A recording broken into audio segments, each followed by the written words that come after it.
Unbelievable experience, and I believe that we cannot imagine without experience. Through the experience, our imagination grows. That's what I believe.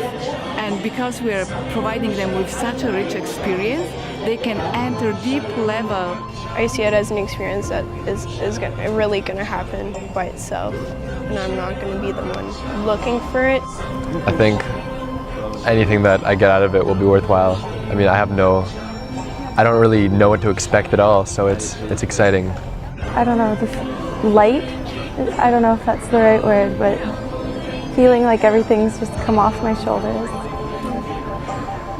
Yeah.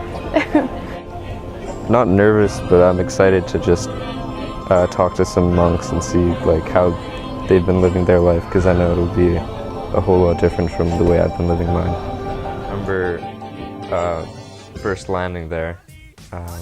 It was dark and I was really just, India took me as a shock, because once we got out of the airport it was just hot and humid and nighttime, and everything was so weird and foreign to me, and that I wanted this like fun and exciting journey, and that was just a big scary shock to me.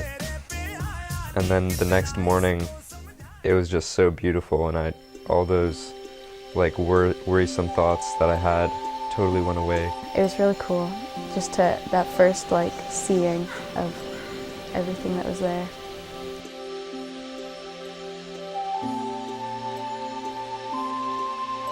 At first we were in Goa, the first few days, and it was kind of like first just getting comfortable with everyone.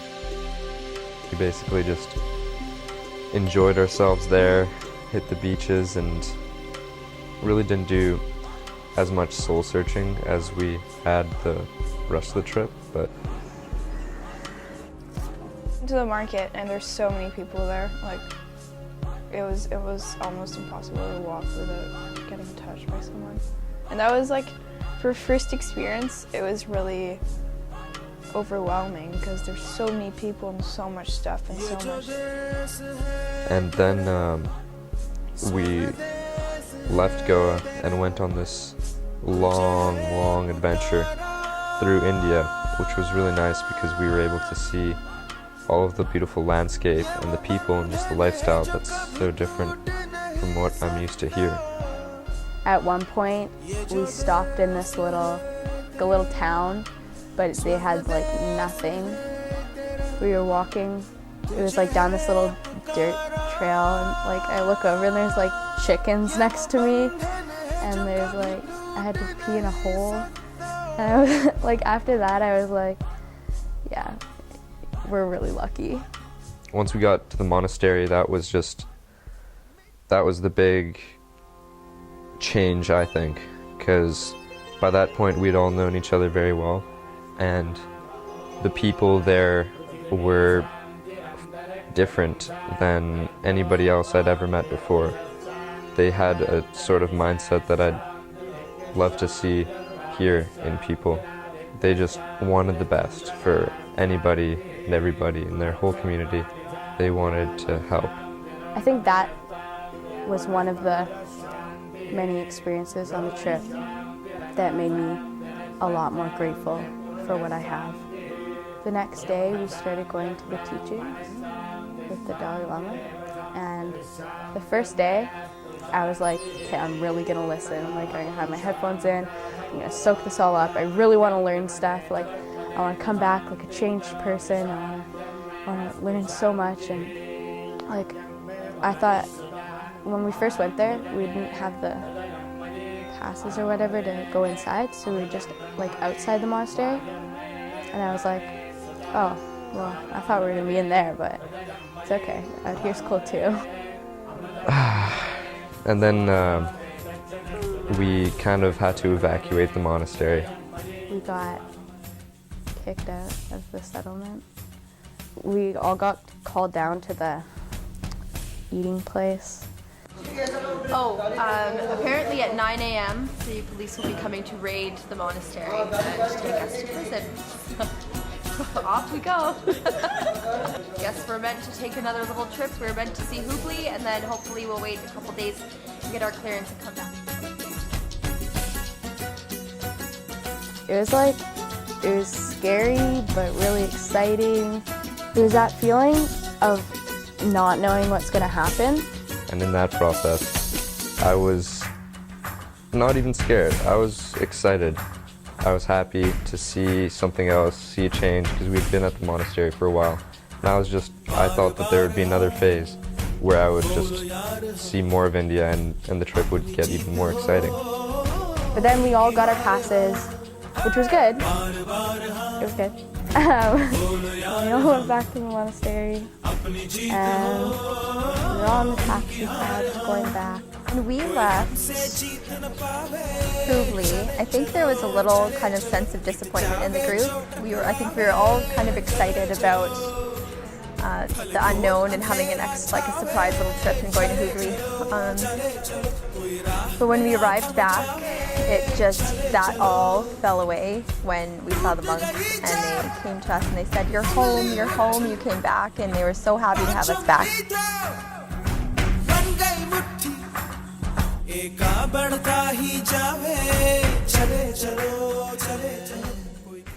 Hey, I'm just calling because I wanted to share some exciting news. Okay. Our group is going to go meet the Dalai Lama. Just to take in right now. Meeting His Holiness. My name is Philip. I'm 17, and if I could ask the Dalai Lama one question, I would probably ask him to tell me what I need to hear. Skip all the hard questions and just get right to the point. My name is Maya. I'm 16 years old, and if I had to ask a question to the Dalai Lama, it would be, does he have any regrets? Another one's about reincarnation. How many lives are lived by the spirit? How much does reincarnation affect daily life? What teaching can I bring with me home that I will never forget and be able to live my whole life? And knowing those lessons, will I become humble or arrogant to others, saying that I've got the experience? Yeah, it was such an amazing experience to be here, to have teachings from the Dalai Lama, who's one of the most respected men on this planet. Fell into a routine that got really tedious for me. Wake up at 6, eat breakfast, kind of the same food, go to the teachings, sit there, long teachings, really challenging teachings that are for people who have studied Buddhism their whole life. It was hard to stay switched on, and to stay focused.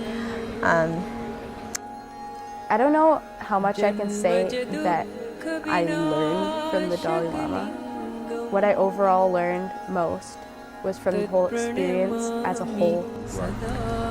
And the ambience of His Holiness, the Dalai Lama, and thousands of monks listening to him is different in that it's giving information that comes from spirit.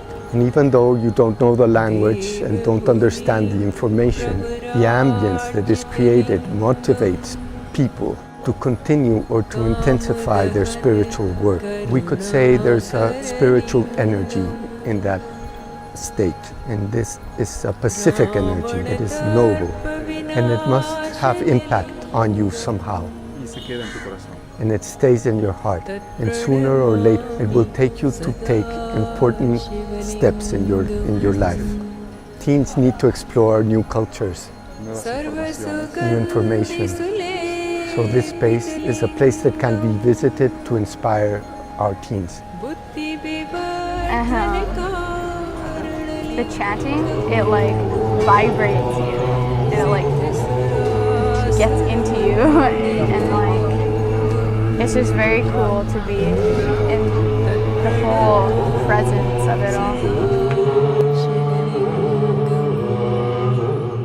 It did help to simplify some, and we'd go day by day, he would go over the lesson that we learned that day. So that did help to kind of. He was funny. He was really neat. He was really personable. He was really funny. I like the way that he if we asked him a question, he would then turn it around and then ask us a question. I liked what Juan was saying, information-wise, 1,000 times more than what the Dalai Lama was saying. One of the things I've learned of spiritual work is to be able to react adequately in front of the challenges of life. Spiritual work is not only reading a book or assisting to an initiation o hacer votos or to make vows. It's a deep commitment with your heart, and if that is your real commitment, all the reactions from your heart are from patience, from peace, and love, and equilibrium. A person can make spiritual work, but that can stay only in theory. It can be archaeological or touristic, and when he is challenged in life, he becomes impatient. He says it's the other's fault. That's an interesting demonstration that we should do spiritual work seriously, because it's the only thing that will support us through all our existence. And there are many challenges in life, and each challenge should be considered as a journey, because the most important journey is not India, Tibet or Peru. The most important journey is that which you do from your mind to your heart. It's the shortest, but it has the most challenges, and that is the science of self-knowledge. Remember that our nature is divine, and that the only place where that nature is intact is in our heart. It's the best journey that we can take in our life, and when we are installed in our, we will learn to see life as God sees it, to see life as through God's eyes. It's almost like I spent a lifetime there, and I learned so much, and now I wanted to keep that with me when I came back. So My question was, do you have any regrets? And it's important to me, like, to know, I guess, just to kind of feel like normal, because if the Dalai Lama has regrets, then it's completely fine for me to have regrets. So I would like to invite everyone to the closing circle, and as I'm speaking I feel really vulnerable in my throat, that the time passed so quickly, and I would like to express my gratitude for every person who contributed to that journey, and then that we make all together so beautifully. Since then, I've been able to control my emotions a little bit. Not always, but when I get down or when I'm upset, I can just tell myself that that's just in my mind. And I can't blame anybody for that except for myself. So I've managed to cheer myself up. And to not take things for granted as much. Knowing when I'll come back, if I'll come back, you know, like you were saying about impermanence, things will change, and you never know when, you never know how. I wish you success in your permanent journey to your heart. Ese nunca termina. That never ends. Y el corazón es nuestro verdadero hogar. And our heart is our true home. Buen viaje. Good journey.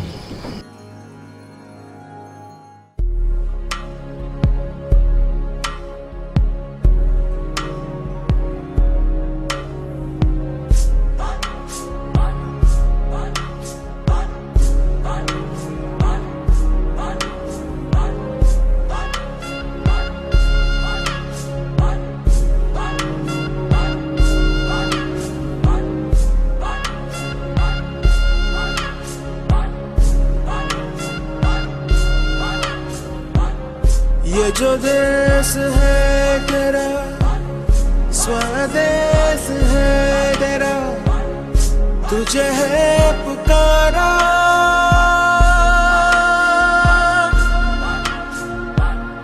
ये वो बंधन है जो कभी टूट नहीं सकता ये जो देश है तेरा स्वदेश है तेरा तुझे है